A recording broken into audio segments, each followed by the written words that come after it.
Welcome to DubLife Diaries, the podcast where passion meets the open road. I'm Joe Person, your host and also a lifelong dubber. Buckle up because this ride is just beginning. This podcast is sponsored by Volksmania magazine. Good times, great cars, awesome Volksmaniacs. Visit Volksmania.com to learn more about this class-leading VW magazine.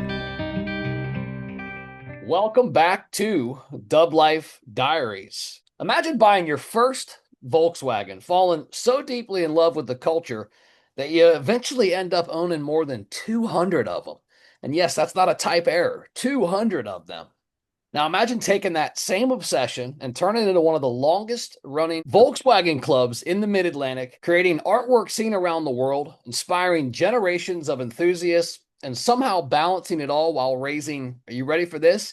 8 kids and working a full-time career. Today's guest has lived every corner of the VW culture. He's an artist whose work has appeared in magazines across the globe. He's a skateboarder influenced by the legendary graphics of the 1980s, and I remember those graphics so well. He's a BMX racer who still lines up at the gate. Riders, are you ready? Watch the gate, because I did that too. I raced BMX for a number of years myself. So yes, he still lines it up. He's the founder of Strictly VW's Auto Club, a community that's been bringing Volkswagen people together for more than 27 years. Now, whether you know him as Jason Wharton or simply as JBug, chances are you've seen his artwork, you've crossed paths with him at a show, you've been inspired by his passion that he is pouring into this hobby for decades now. This is a conversation about chasing creativity, about building a legacy, about staying true to your passion, and proving that sometimes one little beetle can change the entire direction of your life. Today, I am joined by Jason JBug Wharton. Welcome to DubLife Diaries. Oh my gosh, thank you for having me. That was an amazing intro. Man, you are so welcome, man. I'm excited for this one. I've been following along in the background, watching you for a number of months now, especially since the Volksmania magazine stuff has happened for me. Speaking of them, let me give a shout out to my quick sponsors, and then we'll dive right back into this. Shout out to Volksmania magazine. You guys know how I feel. Flyest VW magazine on the face of the planet. These guys deserve a watch, a checkout, a like, follow them on social media, but more than anything, check out their website, volksmania.com. I've got a discount code that you can use for your subscription, DubLife10, DUBLIFE, the number 10 at checkout. You'll get 10% off. That's US subscribers only. Also, shout out to the Salty Dub. From the beach to the bay, Salty Dub is tearing up the west coast of Central Florida with epic events and swag. The website has been getting all kinds of work and stuff. So the swag's up. The events for the fall are starting to show up in the top. There's some drop-down menus, but more than anything, our vent clips for your vent windows and your classic rides are there, $25 for the pair, but check that out for sure, saltydub.com. Same discount code applies. So DubLife10, you get 10% off your purchase at checkout. Does not work on any of the events, only on swag. Last shout out, and then it's back to you, my friend, is Vera Upholstery right here in my backyard in St. Pete. Epic interiors for both the marine industry, but mainly for our classic whips as well. Alan Guvara, owner, award-winning artist, craftsman, just badass that builds the sickest interior ever. In my recent episodes, especially for you guys that are watching on YouTube, I flash pictures of some of his work, so you'll see that, but definitely give those guys a shot if you need some interior work done and you're anywhere close to the southeastern part of the United States. It's worth it. Believe me when I tell you, veraupholstery.com. Okay, my friend, back to you. You ready to do this, man? Let's do it. All right, let's do it. All right, so when people hear the nickname JBug, what do you hope comes to mind for them? Oh my gosh. So family first. I got, like you said, 8 kids. I'm a fiance. Asked my fiance to marry me a year and a half ago, and we're about to get married in October. Skateboarder since the beginning. BMX racer, like you said, and just a collector of just cool stuff from the 80s and 90s, my childhood. And of course, Volkswagen culture. That's me. Yeah, man. Love it. Love it. So, people that have never met you before, who is Jason Wharton behind Volkswagens, behind really anything else, as just me, maybe a human? Well, I'm a land surveyor full time. I've been doing that for 25 years. So Wow. if people doesn't don't know me from Volkswagens and the other things I just mentioned, then land surveying has been a passion for 25 years now. Very cool. Um, That's Also, different. yeah, I do a little bit of everything. Like my parents have a bakery, so I'm a cake decorator on the side some weekends, you know. Yo, A little yes. bit of everything, a little bit of everything. Do you remember the exact moment that Volkswagens pretty much stopped becoming cars and became an obsession for you? Yeah, so I got my first Volkswagen in 1995. My parents bought it for me because, well, let me back up a little bit. I was skateboarding one day down a side street, and a cool '67 slam bug on some five spokes rode by, no engine lid, chrome motor, stinger, and I was like, that has got to be the coolest car ever. And I was just about ready to start driving, and I went to the local grocery store and picked up a VW magazine. I think it was VW Trends and Hot VWs. And I was like, this has got to be the coolest thing ever. And of course, I came home one night after I got my permit, and my parents had picked up a 1969 Beetle, and it was in the garage waiting for me. It was a project, holes in the floors, barely running, spray painted silver. So, I mean, that's where it all started at. Okay, man. Very cool. What year was that? Do you recall? Yeah, 1994, 95-ish. Yeah, and I think they paid maybe $300 for it. Right there, right there. So, Yeah, so my first Beetle fresh out of high school was 96. And I bought a 72 standard auto clutch off this little old lady in this area here, well known in St. Pete, called the Tyrone Square Mall. But I used to work at the Sears Automotive Center at a Jiffy Lube, and right. every day I'd come out of Jiffy Lube, and I'd get in my truck, and I'd get in, and I'd head out. And one night I got in my truck, and I look at the corner of the parking lot, and I'm like, no shit, there's a little classic Volkswagen Beetle over there. So I drive over to see it. It says for sale. It was 2 grand. So I called the phone number on. This little old lady answered, and she says, "Yeah, I'm right around the corner." She's like, "You want to hang out for a couple minutes? I'll come show it to you." She come showed it to me. I bought it. Very cool. Yeah, love those times. Uh, Mhm. Only 70,000 miles on that car at that time, and it was a fun car. I had many East Coast trips, many surf trips with my buddies. Again, I raced BMX as well all through my teens.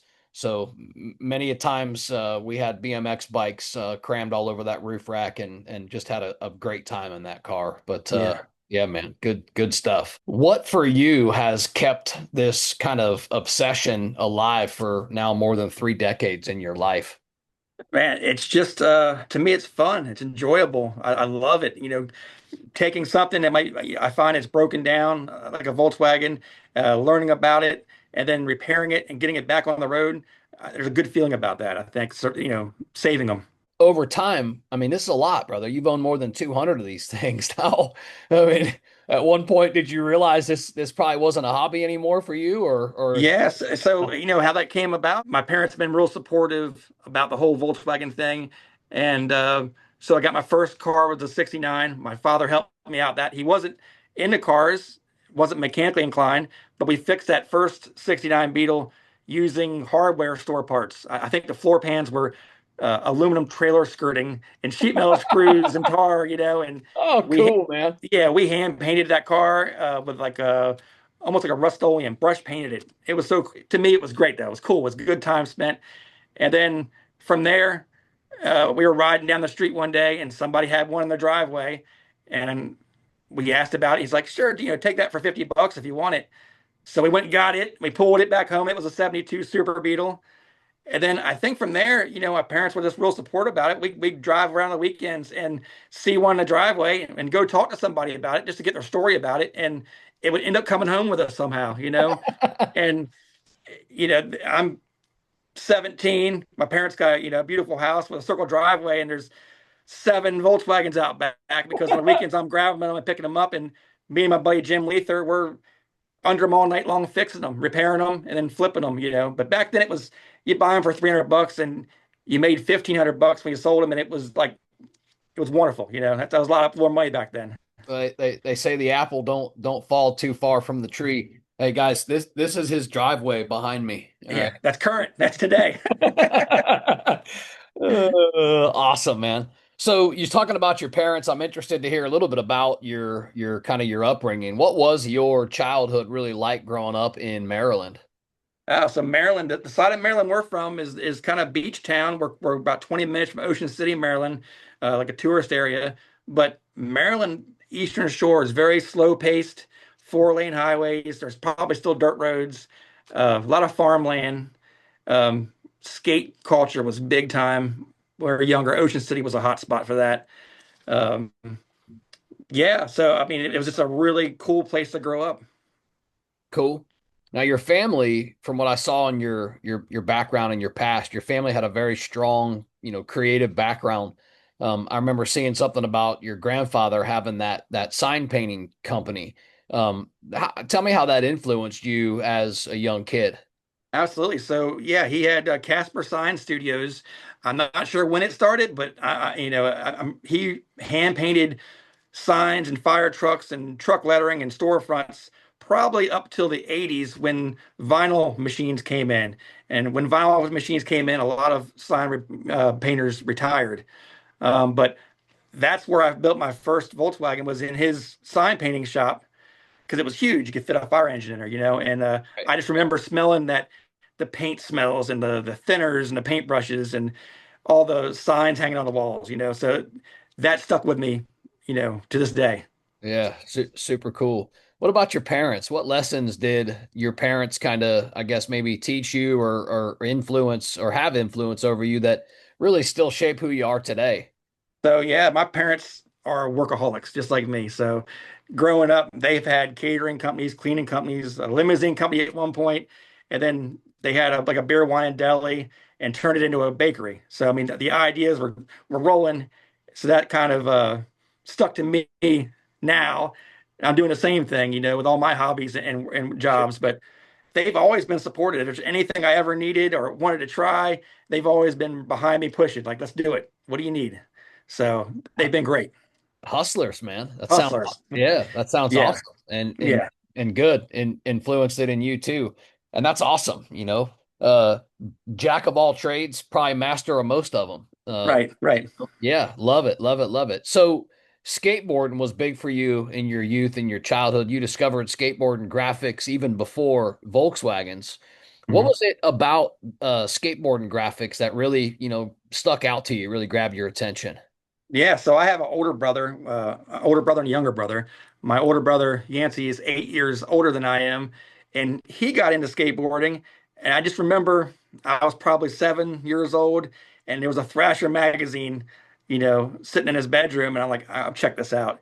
And just flipping through those pages and seeing the skulls and swords and the crazy graphics of the 80s. I mean, Al you Peralta. know, Yeah, yeah, Powell Peralta and Santa Cruz, you know, yeah. and just after seeing them, I remember just sitting down and trying to mimic those graphics on paper, and that's how art started for me. Who were some artists maybe that you admired growing up, just so I can kind of detect the style? Right on. So Jim Phillips is a Santa Cruz artist, Hmm. and Vernon Johnson is the Powell Peralta artist. So those two are, in skateboarding were who I saw in the magazines the most, you know. And then, you know, later years getting into cars, it was Ed Big Daddy Roth, the Rat Fink artist. You know, his hot rod style monsters were Yeah. unbelievable. They made you happy, they made you smile, and they're cool. Yeah, yeah. So did you know early on in your life that creativity was really going to become part of your life, part of your career? Absolutely. You know, drawing from a young age, and I remember doing little contests at school, you know, elementary school, drawing up things for rewards like candy bars and things. And then I started drawing things, and at the time, my parents had a beer wine deli, and they used to hang my artwork in there, and I'd sell them and hustle them for 25 cents or 50 cents. So it's Yeah, cool, always been man. there, you know.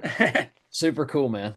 I appreciate that because so I've always been in and around sales, and I grew up around my father who was always a businessman and was always selling. And from the time I was about 7, 8 years old, I used to go to antique shows with him, and he would set up a small booth with costume jewelry, which is fake jewelry, Mhm. but still artistically crafted and pretty badass. But he would set me up next to him, and I would end up doing, thousands of dollars in sales for him, from a young age. Now, looking back at it, it was probably because I was just this little cute kid that was, selling stuff to all the little old ladies at the antique show.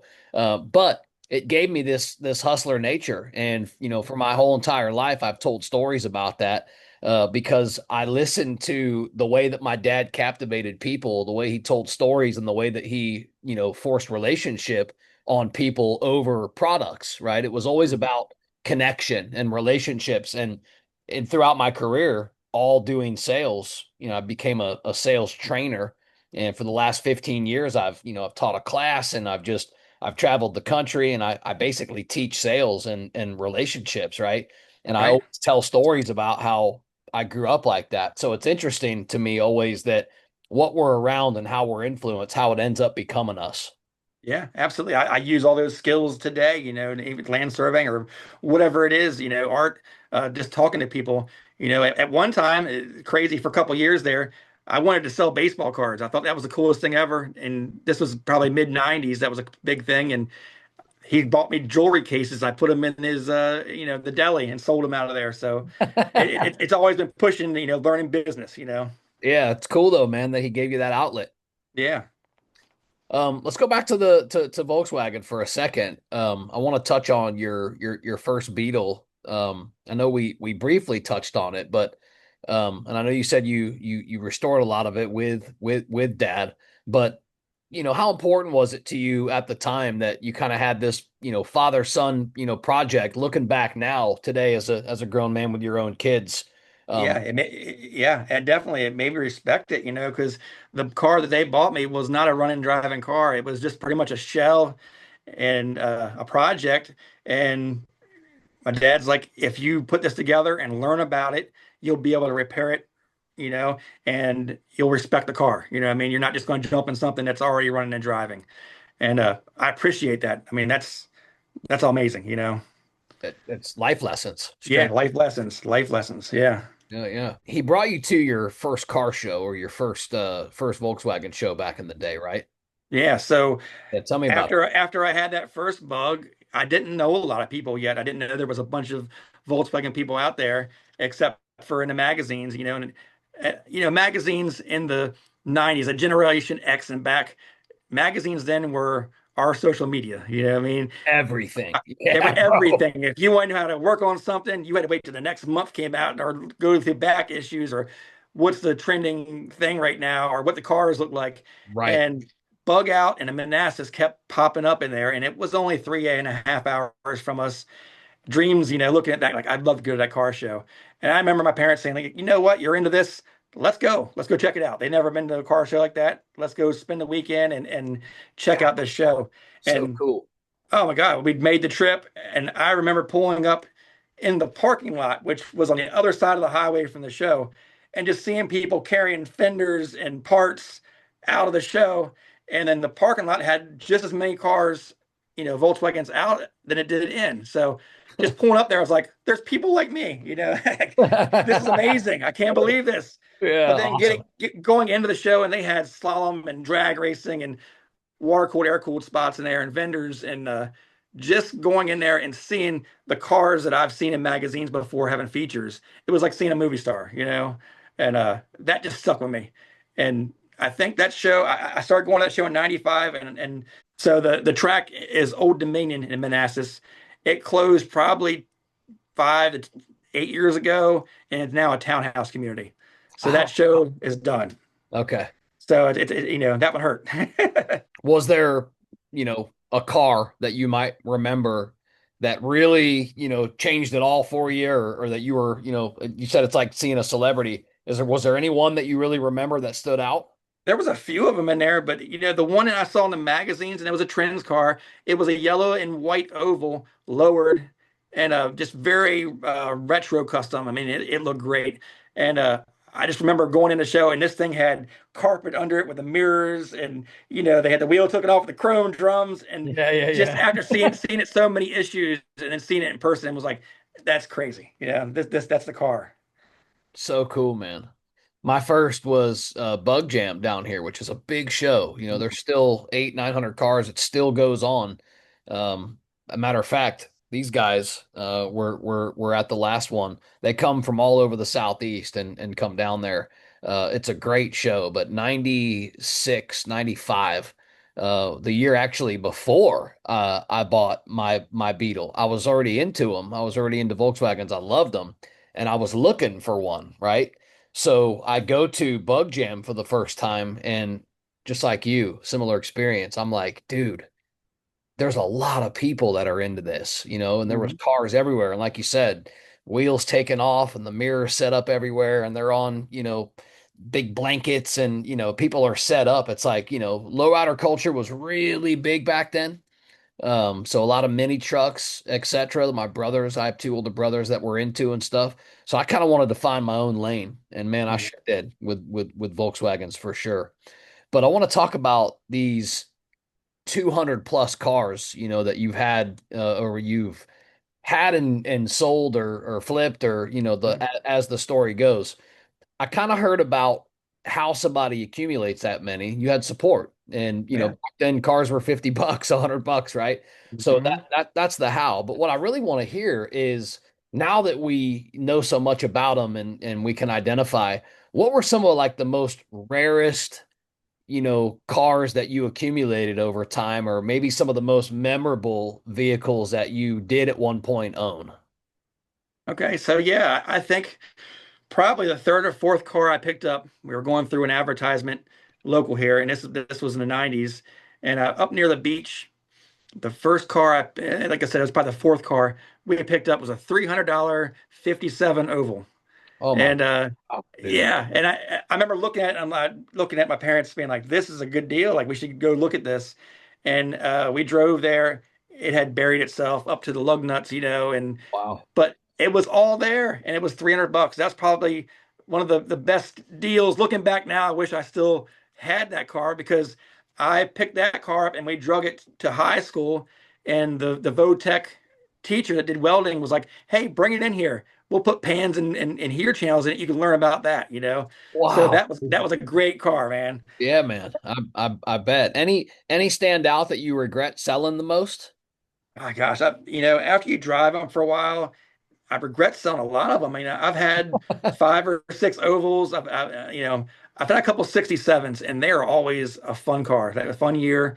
Um, I've had a notchback. I've had double cabs, single cabs, a little bit of everything. So I think I get attached to all of them before they sell, and then I flip them and drive them for a few months, drive them for 6 months a year, and then let them go, and then take that money and buy two more. And Right. double Yeah. my inventory. Yeah. Yeah. Awesome. Good strategy. Looking back, did you have any that, were a total pain in the butt, man? Any that stand out that fought you every Mhm. step of the way? So this was just probably 6 months ago. I had a 73 thing, and the gentleman restored it probably 8 years ago at like a rotisserie restoration. I mean, it was painted underneath. It was mint condition. Wow. Unfortunately, he passed away. And the thing sat covered in the garage for about 8 years. And his wife contacted me. She knew I was into the Volkswagens and sold it to me. And I got it. First thing was the fuel lines and going through it. And I could stick a screwdriver in the gas tank and it stood up from all the old gas and it had varnished. Wow. So I completely went through brake lines, gas lines, changed the oil, valves were stuck. I went through the whole thing and I can never get it to run right. And it's just crazy that the most perfect car has given me the most trouble. And I've had some of the most horrible, patinaed, rusted out cars that I would drive anywhere. Right. Yeah, but that thing, yeah, it got me. It had me so frustrated. Do you look back at any of them and have any stories on ones that you bought knowing that it just made zero financial sense to buy it? Oh my gosh. So there's been times that people have contacted me and been like, I have an old Beetle in the backyard. We know you're the bug guy around here. Come take a look at it. And I just know I shouldn't bring this home. It's rusted. It's bad. But they're like, just give us 300 bucks for it. And I feel bad because I see it buried back there. I'm like, somebody could use something off this or, yard art even. So I yank it out and bring it home, and they probably should have stayed there. In my head, I'm thinking, why did I buy this? But that's happened plenty of times.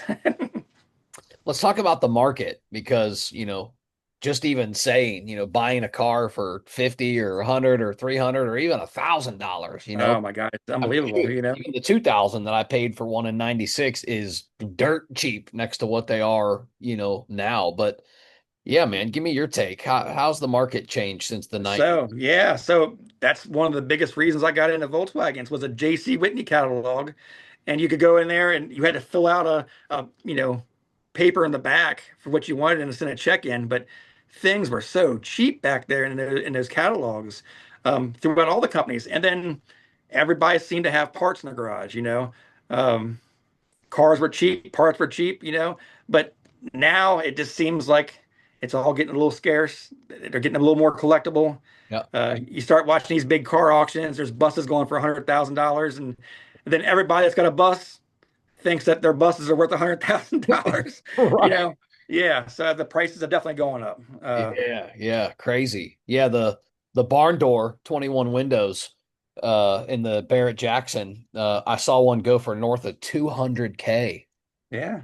Bro, that's Isn't crazy, that right? crazy? But Crazy. somebody that has a regular bus that's rusted out will say, "Oh, I just saw one go for 200,000, so this has got to be worth a lot," And I'm like, Right. "Nah, I'm still on these 1990s prices." But I once wish. in a while, Yeah. some good Yeah. ones pop up. Yeah. You're right. But man, you got to be fast. And that is it, man. I check Marketplace probably 50, 60 times a day. I I mean, know. I'm on it. I do You know too. what I mean? I do too. I'm always looking, combing for opportunities. Right now I'm actually looking for between 68, 69, 70, 71. Stop there at 71. I want a early bay window. Yes. I'd love to have a 10 top transporter. That's really my vibe. That's what I'm looking for. I came this close to getting one just this year, in fact, right before the war and all this crazy stuff started happening with our gas prices. I actually had a guy that was going to trade me for one for he was going to trade my Carmen Ghia, but before I had it painted and before I had any of the work done to it. Um, man, I was so close to getting that. It was a nice bus. Yeah. I was close. It was going to be a good trade, but all things for different reasons and everything in life, and it's completely fine. So ended up keeping the Ghia, and I don't know. You've probably seen some of the pictures I have of the It's paint stuff beautiful. I got on. Yeah. It's a It's cool beautiful. car. Yeah, You'll yeah. get a bay. I mean, they are the most comfortable riding buses. I love my split window buses, but bay windows are comfortable. I love them. Yeah, I can't wait. I'll end up with one of these days. Yeah, I Yeah, will. and talking about being quick, that blue Beetle in the background is a '67 Beetle. I already have six in the driveway. I don't need another one, and that one popped up on Marketplace last week, and the price was just insane. And I gave five other people I know the link and said, you know what, you're looking for a Beetle, here you go, but you can't wait on it. You got to be quick on it. And I saw it sit there and sit there, and I said, I can't do it.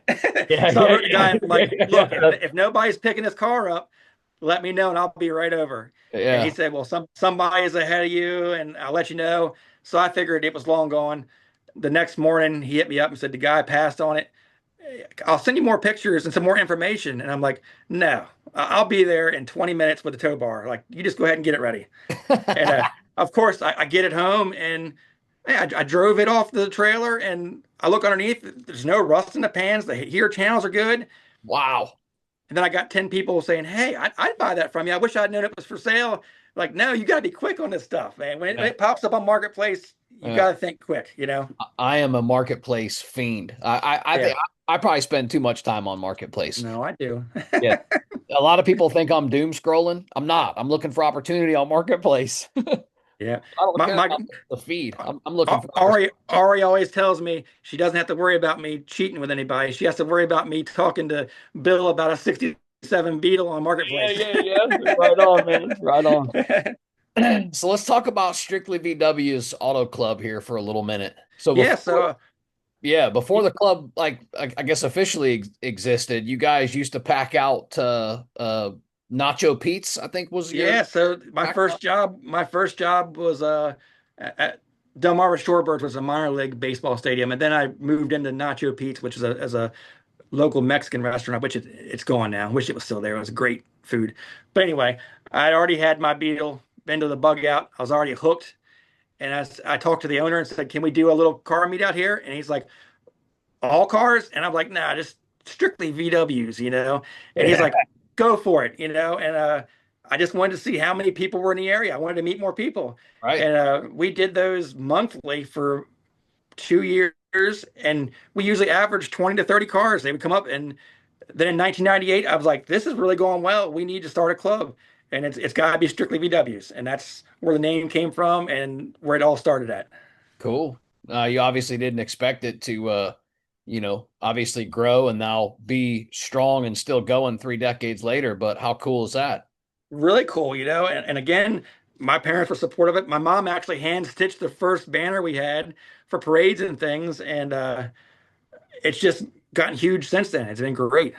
Yeah, that's awesome. So I'm interested to hear your take on this. What do you think separates clubs that survive the test of time versus ones that don't, ones that disappear? I don't, you know, if I could go back to 1998, I'd probably change the name from Auto Club to Family, because some Ooh. people run these clubs very strict with a lot of rules, fees, and I think that causes drama. You know, when you put money into something, there's always going to be drama. Hmm. We are a bunch of guys and girls that just want to hang out and barbecue or go do events. There's no money involved. You know, just show up and have fun. That's it. Yeah. And I think that's what makes things last long because everybody's just having fun. How has club culture kind of changed over the years? I don't know. I think there's still a lot of clubs that are laid back like we are and have a good time and have fun. Um, if anything, it might be harder to find members now because I think a lot of people have grown up and sold their cars, or there's not as many cars, or maybe this newer generation isn't into them, you know? Yeah, I mean, around here, back then we were going to meets and there was 20, 30 cars. Now it might be 10 people show up, which is cool. We're all close, we're all having fun, but it's just not as many anymore. How has social media helped the hobby? Helped it or hurt it? What's your take on No, I think it's definitely helped it, because the 90s or before the internet, before social media, you knew your area, and you knew car shows you went to. With now, with having, social media, you're meeting people all around the world, and I've gone to shows. We went to Florida to the Bug Jam, and I think that's because we met some people there and we all packed up and went there, and hung out. And I've been just went to the trip in Puerto Rico, met some friends there, and it's a lot of social media that got us there. Yes. I was talking earlier about D Note. I met him on social media. So Yeah, me yeah, too. Me too.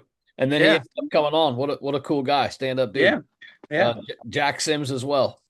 yeah. Jack has been in our car club for years. He lives about 2 miles from me. I was just at his house last night, so we're Oh, all tight dude. friends. Yes, super cool, man. What a cool guy. Yes, Special dude he is. yes, yes. He's coming up, man. His podcast episode is gonna be in 27 Right. Mania. So yeah, very cool. Yeah. So tell me about your philosophy on welcoming new, I guess, enthusiasts, we could call it, but new guests into your strictly VWs. Yeah, well, we welcome everybody. And you don't even have to have a Volkswagen to come hang out with us. Oh, We cool. do barbecues. When we first started, we did bowling nights at the local bowling alley. Heck yeah. We try to have good family fun. So we do that. We had adult dodgeball league. We did that one year. So there's no rules. Just come and have a good time. And as long as there's no drama, you're welcome. And that's it. We just welcome everybody. Yeah, the no drama thing, man. I love that that's something. I really do because I had the guys from 303 from Denver come on, and that was like his only thing that he was promoting was like, look, man, I'm open. We're open to really having anybody be a part of Yeah. 303, but we don't do drama at all. Don't do drama. Nope. And you got to snuff that out quick because that is Yeah. a cancer for any club or organization. Yeah. So luckily we haven't had any of that, and all the years we've been here since 1998, we've never had anybody that's really been, you know, You it's been know, drama man. free. Been Yeah. good. It's been good. Yeah, and I'm proud of that for sure. And Yes. our community in this local area is pretty drama free as well. Yeah. Well, I think Volkswagen people in general, man, we're all cool, relaxed people, and I think it's a Volkswagen thing. It's a community thing. Looking back, what are maybe some things you're most proud of when you look back at the history of almost 3 decades of strictly VWs? Man, just some of the best memories of my life. Um, we've had members come and go, but when we all get together, it's just fun. And introducing, like, Ari just got into Volkswagens herself, and she had no clue about the car culture or Volkswagen culture. And then our first event we went to, we hung out with everybody, ate food, laughed, had a good time. And she's like, I get it. This is really amazing. And that's a good representation of our club, and the whole Volkswagen culture is just getting in there and having a good time, Mm, and making memories. yeah, man. Excellent. All right, let's touch on art for a minute. Hmm. Your life basically. So you found a way to combine art to combine Volkswagens and kind of turn it into a career, if you will. Paint that picture for us. Tell us how that came about. All right, so I was already doing hand-drawn cartoons and things throughout school. Um, I was actually in a visual performing arts program my senior year, which is 3 hours a day of nothing but art. And my teacher there, Mr. Morris, uh, used to look at my bug because it changed paint jobs about once every month.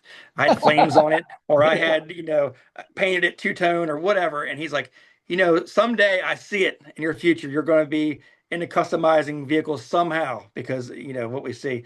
Um, from there, though, uh, it had been about 2004 when Volkswagen started getting big and Rat Rod started getting big. And a buddy of mine, Scott Boyce, came over and said, would you be interested in pinstriping? I think you'd be really good at it. And he gave me some pink one shot and a paintbrush and said, go practice with it and see what you can do. And man, I painted and practiced, painted his helmet. And then I had a Volkswagen and I decided to give it a try, painted up the back end. Everybody at the local car meet saw that, of course, and they wanted their cars done. And looking back now, it's like it was so horrible. But everybody wanted the pinstriping done. And then a motorcycle company, Loaded Gun Customs, Kevin Dunworth, he's a big bike builder in the Delaware area, said, "Hey, I need a bike painted, a motorcycle painted I just built. Um, would you do it?" And I'm like, "Yeah, absolutely. Why not? I'll give it a try. I'm new at it, but I'll give it a try." And I pinstriped it, I lettered it. Then he told me this bike is for Discovery Channel for Cafe Racer TV. And it was on TV. It made Cafe Racer magazine. And from there, it was just crazy. Another bike builder, Adam Carnes from Carnes Customs, picked me up and he did the same thing. He builds bikes, takes them around the country, shows them, and then he sells them. But that's how kind of the whole magazine thing started, how the whole pinstriping and art thing started. Okay. Was there I guess it was probably around then. I was going to ask, was there a moment where you realized that people, like even from around the world now, are starting to recognize your artwork? But probably at that time, right? Getting into magazines and being on TV, Yeah. etc. Yeah. So when these guys, Kevin Dunworth, Adam Carnes, when they went to these shows, they would take me with me, taking me with them, and they'd announce me to talk to people about me, like, this is Jason, he's a famous pinstriper from Maryland, and like they were talking me up, and I was like, man, this is crazy, and the I'd go from Maryland to Ohio, Chicago. We've been everywhere. And I toured with the International Motorcycle Show, and I'd painted some of their shows. And the amount of people that just come up to me and say, we know who you are. You're the pinstriper. And it was, from there, it's like, okay, this has gotten huge. It's really Wow. word has gotten around now. Yeah. Yeah, that's so cool, man. Um, Is there a difference in maybe the way you create art today versus when you first started? So yeah, I think when I first started pinstriping, I was looking at other people's design work and trying to mimic it, mimic their styles. And then I think after you do it for years, you start building your own style. And now, if I paint something now, I could definitely tell if it's something I did because of how it's laid out and how it's painted, Yeah, for interesting. sure. Johnny Jalopy came on and he said something similar about his own style, right? Pretty cool. What inspires your style? I think a lot of people will just come to me and say, "Here's an idea I have. Maybe here's some color choices. Can you pinstripe it or can you letter it?" I do a lot of sign work as well and logos. Can you just put your twist on it and make it your style? And my stuff comes from the hot rod scene, custom culture, from a lot of inspiration from Ed Big Daddy Roth and the Rat Yeah. Finks and the Monsters and Hot Rods. I mean, that's my style. Yeah. Yeah, cool, man. Cool. Um, I'm interested to hear also about working with BMX companies and skateboard brands. So I haven't done too much with BMX companies, but I did the team that I'm actually on, Stay Rad Racing. I designed all their jerseys and their logos. As far as skateboarding go, though, I did a company in Texas, Fanine. I did some design work for them. And Speed Lab Wheels is a huge skateboard wheel company that's located here in Baltimore. They gave me my own artist series wheels. Yo, man. They actually have Volkswagens on them because they had to be me. Yeah, it's so Um, cool. yeah, American Waste. There's a bunch of smaller skate companies that have used my graphics and logos on their product. So Yeah. is that a project that kind of stands out as a highlight for you? Oh man, it's so cool. I would never think that you'd see my art on a skateboard or on some wheels somewhere with my name on it. That means the world to me. Yeah, so cool, man. Yeah. Do you have Yeah. like a dream collab with the company or something that might have not have happened yet? I don't think so. The companies that I've worked with have been great. I Yeah. would be up for working with anybody though. I mean, I think it's a great thing. Yeah, absolutely. I want to touch more on skateboarding, on BMX and kind of car culture because it feels like, you know, the Volkswagen community kind of attracts similar personalities. And it feels Hmm. like a lot of us in the scene, we have skateboarding stories, we have BMX stories, we have Volkswagen stories. Why do you think that specifically those three overlap, those three worlds kind of overlap so naturally? I just think it's that culture from the 70s and 80s, surf culture, skate culture, Yeah. car culture, it all just blends together. If I've gone on sites before, like pinstriping sites or hand painting sites, and people are like, "Hey, what's everybody else's hobbies? Let me see what kind of car you drive." Like 70% is old Volkswagen Bugs or mini trucks, and it's like, oh, that's cool. It's a big group. It all just moshes together for sure. Yeah. So cool, man. As a father, as a career-minded dude, a family dude, what keeps you still involved with BMX today? Because in the beginning of this, we talked about how you're still racing, you're still lining up at the gate. Right. I look back at those times in my life. I swear they're some of the best times of my youth, my childhood. I loved racing BMX. I'd never think about doing it now at my age. Maybe I should. So I'm interested to Yeah. hear from you. What keeps you doing it, today still? I think that's my rush, man. That's just getting on a bike and the gate dropping and then pushing hard as I can, for the track, getting the heart racing, getting the blood going. It's great cardio, good exercise. Even my personal doctor's like, man, keep riding the bike. It's good for you. Um, yeah, I just love it. And the people I ride bikes with, I have a class that's 40-year-olds and 50-year-olds, you know what I mean? So we're all cool together, hanging out. It's just a lot Yeah. of fun. Yeah. Yeah. What is that class? I'm in the cruiser class now, and it's basically, I think it's 41 to 51, maybe. It's somewhere in that range. Yeah, there's like a 10-year gap on there. Yeah, Yeah, cool, but man. yeah. Yeah, that'd be cool. So I I would moved consider up. it myself. I was in the novice class when I started, and I moved up to intermediate. And that's when I realized that I'm not fast as these guys. It started slowing down, and I was riding a 20-inch bike. My back and my hips were just like, there's no way. So I moved back up to a 24-inch bike, and I'm loving it. It's a lot easier to ride. Yeah, it's like the Cadillac, man. It's a Cadillac, yeah. Yeah. I can still, get a little bit of air and cruise Yeah. fast, but I'm not at such a bent over angle it hurts so bad, so. Right. Yeah. I love the I raced cruiser class too, right? In my late teens, right before I got out of it. Well, maybe mid-teens, 15, 16, era, but I had that 24 profile. Love that bike so much. I could bunny hop that bike so high. Like you said, I could air it out. I didn't really hit like the long stretched doubles, but the smaller doubles that I could air out over and, have my rear entry be real smooth. I would do it, and it always felt so good. I love that bike. That bike was so smooth. Just like you said, good nice Cadillac of bikes for sure. Probably missed probably 3 months of racing this year, and we just went on Saturday night and said, "Let's go." And it was Ari, actually, my fiance Ari is her first time racing, and we got done, and I was like, "Man, what a rush! Like I'm feeling great. I can breathe good. I can't wait to do it next week now. So Yeah, it's good an for you. addiction. Yeah, good for you. I love it. Do you see yourself slowing down anytime soon? No, so I got a saying. I heard it not long ago, till the wheels fall off, and I think that's how I'm going to handle everything from here on out. Okay, I'm man. just I going to like keep it. doing it till the wheels fall off. I like it. I like it.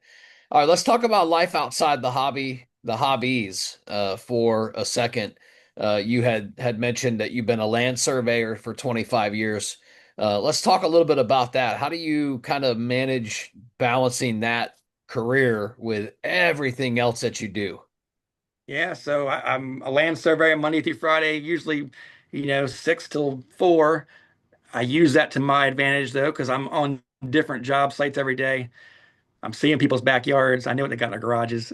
Hey, yeah, man. So, Love that. but I'm a person. I don't think I can sit in the office all day. I need to be outside doing things, and we definitely have cold days and hot days, but I love being outside. I get done at 4 o'clock. In the beginning, they used to call me the laundry room artist because I wanted to still be involved with families, things, watching TV and movies with the kids. So I would paint in the laundry room on top of the dryer, so I could be in the middle of everything still. Um, so yeah, younger days I could push it till midnight, 1 o'clock, and then start over again. So, but Yeah. you gotta be involved with the kids and things too. So. Oh yeah, yeah, yeah. No, super cool. And just the fact that you say that, I know you're locked in there. I'm interested to hear this though. How do you switch from the technical aspects of land surveying to creative style, artistry style work? So yeah, so I think that, surveying, being creative with the arts, the Volkswagen, it's all working your brain because I do a lot of boundary work and construction layout. So in that aspect, I'm solving problems all day long, finding creative ways of making water run from one side of a parking lot to the other in the construction field.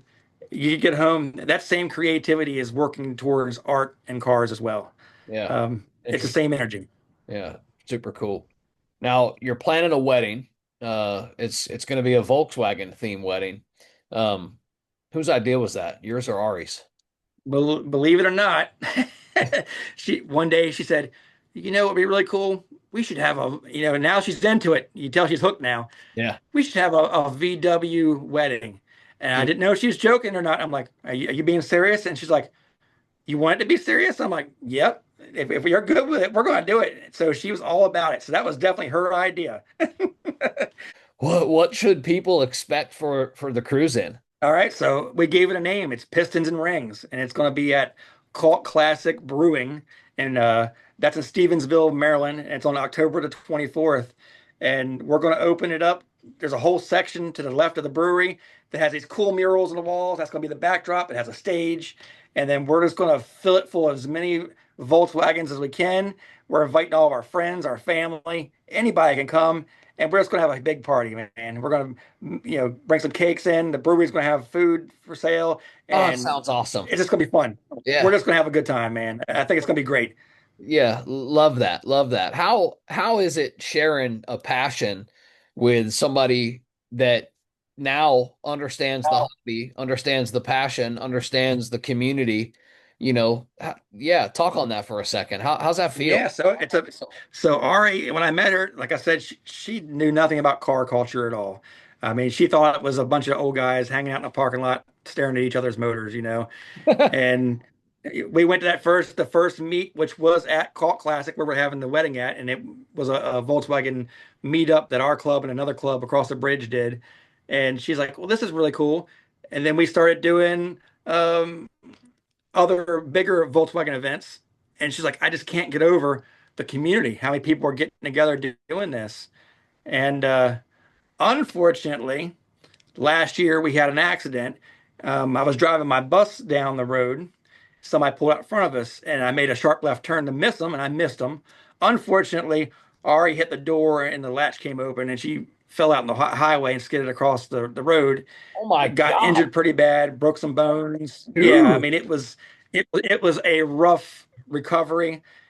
She made it through amazing, and I'm like, she's never going to want to get in one of these cars again. I mean, that was a scary event, you know. Shit, dude. And it took some time, but she's like, it's not your fault. It's not the car's fault. You saved our lives, veering around that. And she's came around and like, man, she's tough. I can't believe it, but she's back into it. She loves it. We do events together now. It's amazing. Yeah, yeah. Wow. Hell of a story. And that's just absolutely crazy. Probably my wife's biggest fear. And she's always, checking those doors Yeah. and, because it is the doors are so light, Those old Volkswagens, that bus had those latches, like the pull latches, and they do not latch very good. So don't skip on safety gear. Like to this day, she's like, it's got to have safety seat belts, or I'm not getting in it. So Yeah. don't skimp on the safety. You never think it's going to happen until it does. Right, right, right. So I had a Yeah. 74 thing, had the windshield down, had no seat belts in it.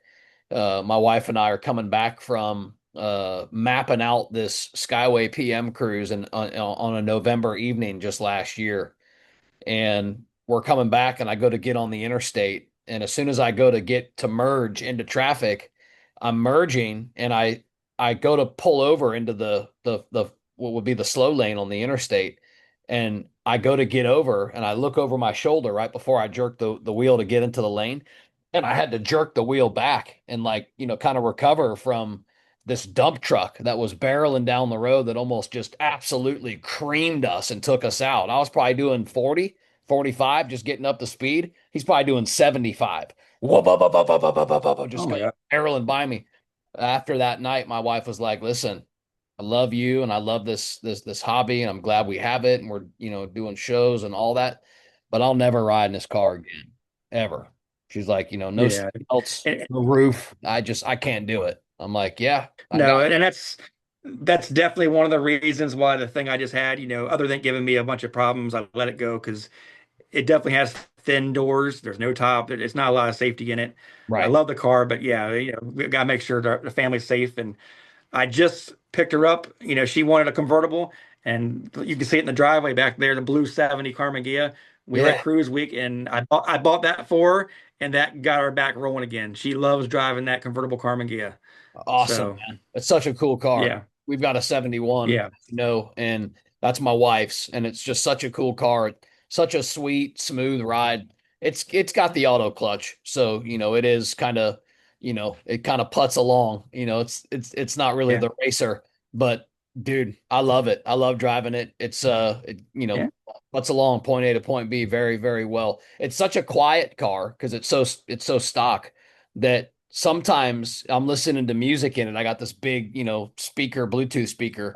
Sometimes I'm listening to music in it and I'm cruising. I'll stop or slow down for a red light and I'll have to pause the music to see if it's still running because it's so quiet. yeah.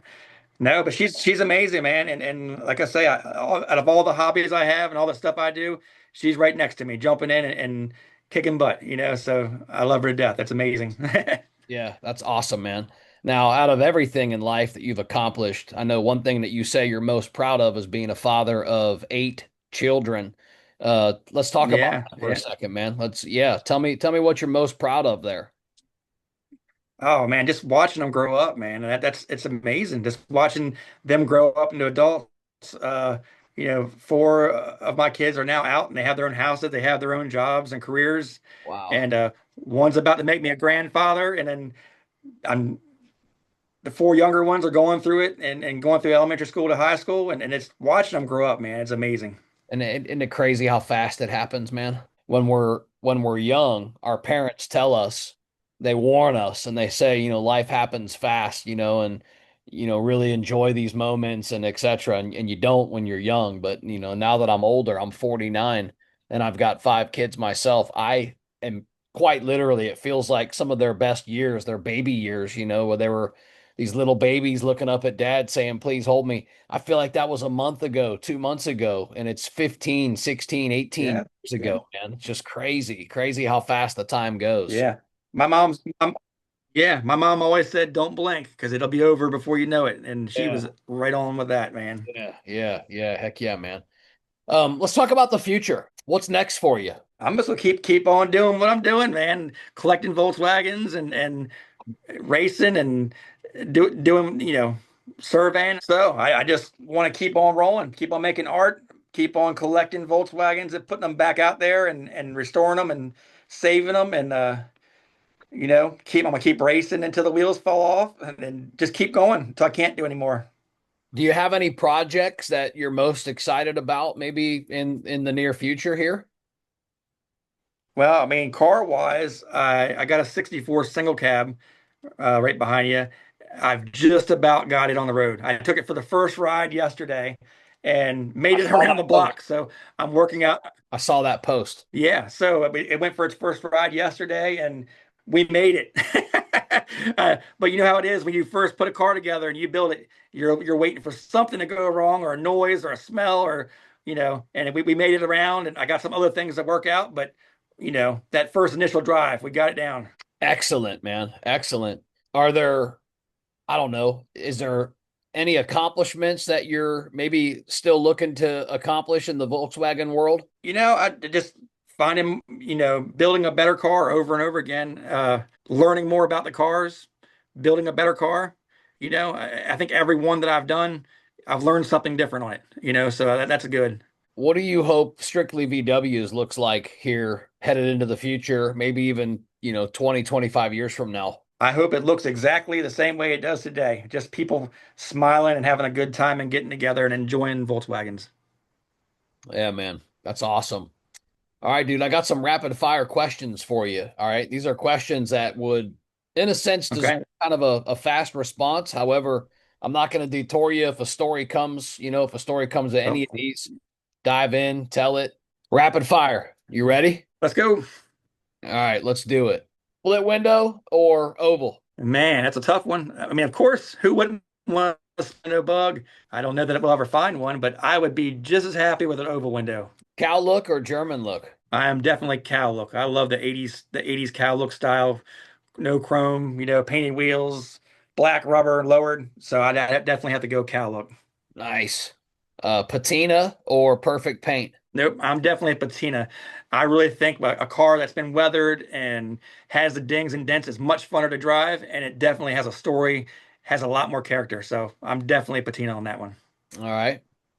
Early bus or late bay? Ooh, definitely early bus for looks and late bay for comfort and driving. I hear that a lot. Okay. If you had to choose one, Beetle or Carmen Gia? I am a bug guy. Okay. I love driving Carmen Gias, but I'll always be a bug guy for sure. Baja or Street Bug?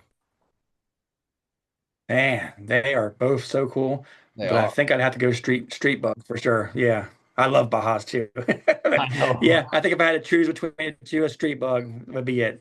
Yeah. I really like myself lately, last probably year and a half, 2 years.